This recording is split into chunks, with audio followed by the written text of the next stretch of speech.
em relação aos prazos de reavaliação, é muito comum que, quando a gente está estudando sobre medidas de avaliação, a gente queira compreender uma série de coisas que possam ser ofertadas como modelos.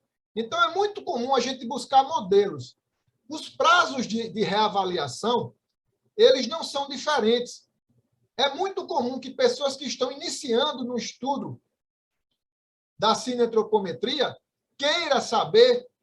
queiram buscar na fonte de um determinado livro ou numa publicação um número mágico que possa estar relacionado com o prazo com que ele pode reavaliar o seu aluno ou aluna. Eu já adianto para vocês, nós temos um panorama geral, nós temos, de alguma forma, o bom senso, ele nos coloca alguns prazos que podem ser obedecidos, mas isso vai ter que estar associado com todas as outras questões que estão relacionadas na organização e no planejamento que vocês estão realizando para avaliação física. Ou seja, esse prazo de reavaliação, vocês vão olhar para trás. Espera aí, quais as condições que eu tenho para reavaliar? Quem é o meu avaliado? O que é que eu medi?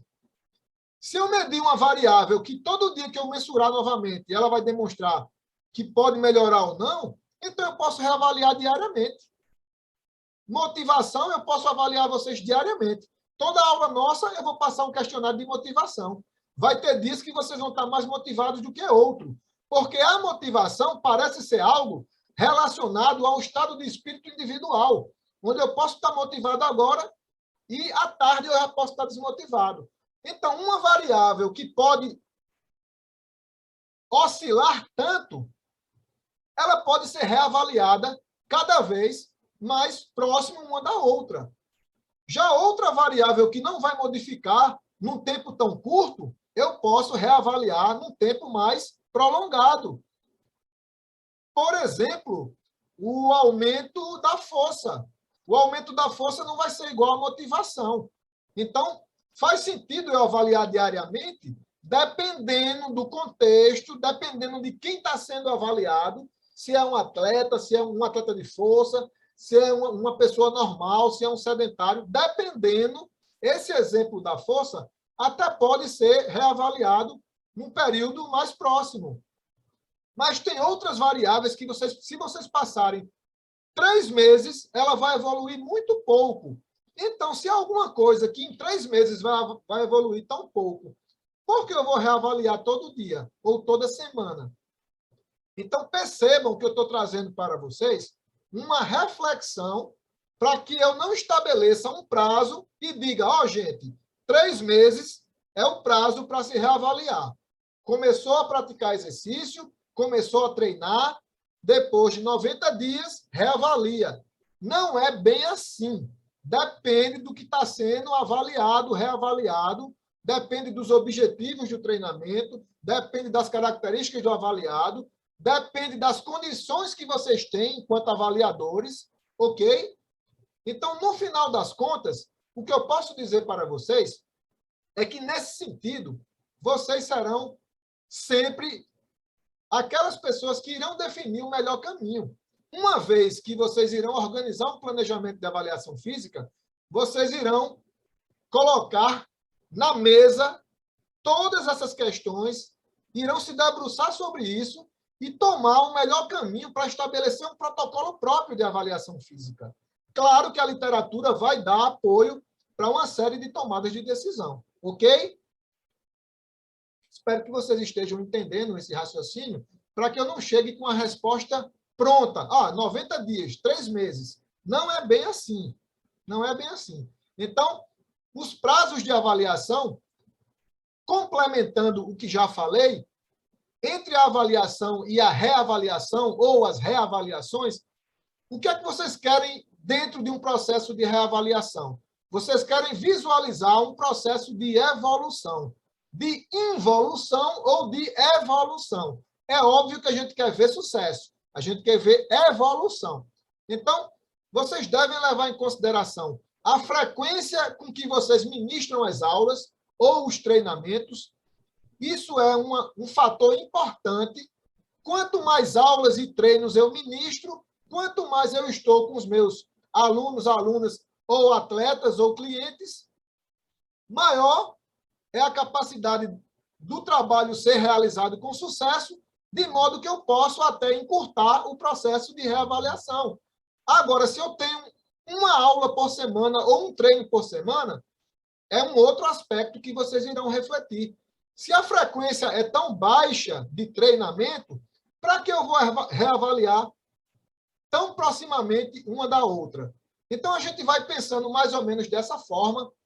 É baseado em Fontoura, Formentin e Abeck, mas o meu testemunho para vocês é baseado nas minhas experiências de profissional da educação física e nas minhas experiências de cliente, de pessoa que também vai atrás de um serviço de preparação física ou dentro da área do treinamento e também sou avaliado. Então, eu sou avaliador ou fui avaliador e também sou avaliado. Isso me dá condições suficientes de ter um discernimento ao ponto de ter e trazer essas reflexões para vocês. E vocês também têm essas experiências. Vocês também são avaliados. Vocês já passaram por várias coisas dentro desse processo de avaliação física.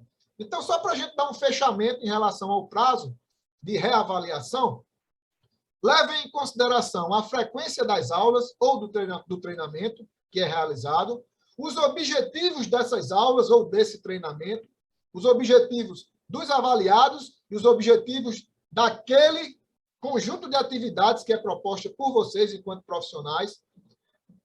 Coloquem na balança também, aspas, coloquem a idade do meu avaliado. Qual é a idade do meu avaliado? Então, essa idade também está relacionada com esse processo de evolução e essa questão de se avaliar mais proximamente uma avaliação da outra ou estender mais esse processo. O grau de condicionamento físico e de competência.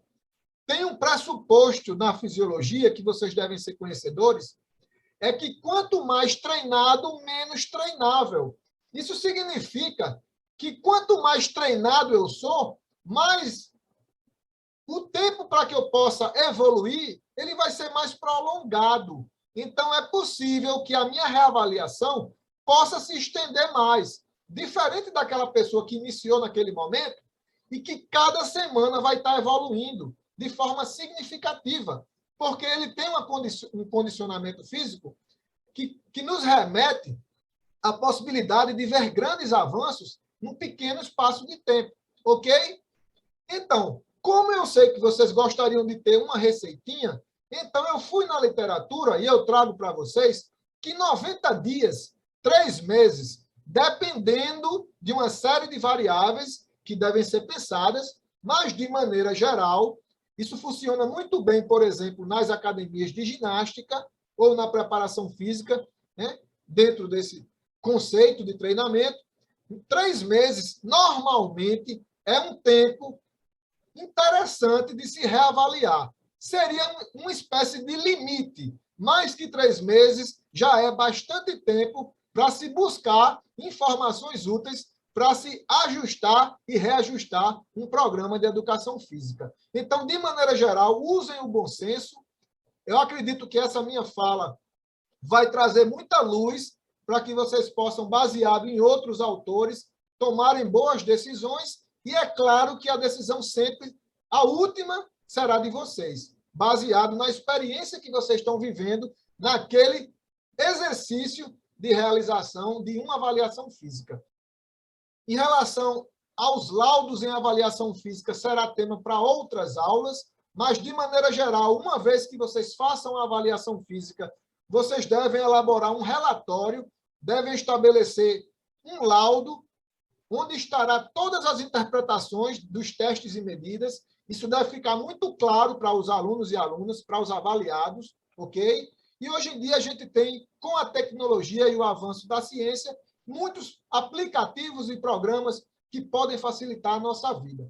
Então, em relação a as etapas básicas e planejamento para a organização da avaliação física, eu acredito que, para esse primeiro momento, eu trouxe as informações que são básicas, mas são de extrema importância para qualquer outra coisa, qualquer outra tomada de decisão que será realizada dentro desse processo de avaliação física.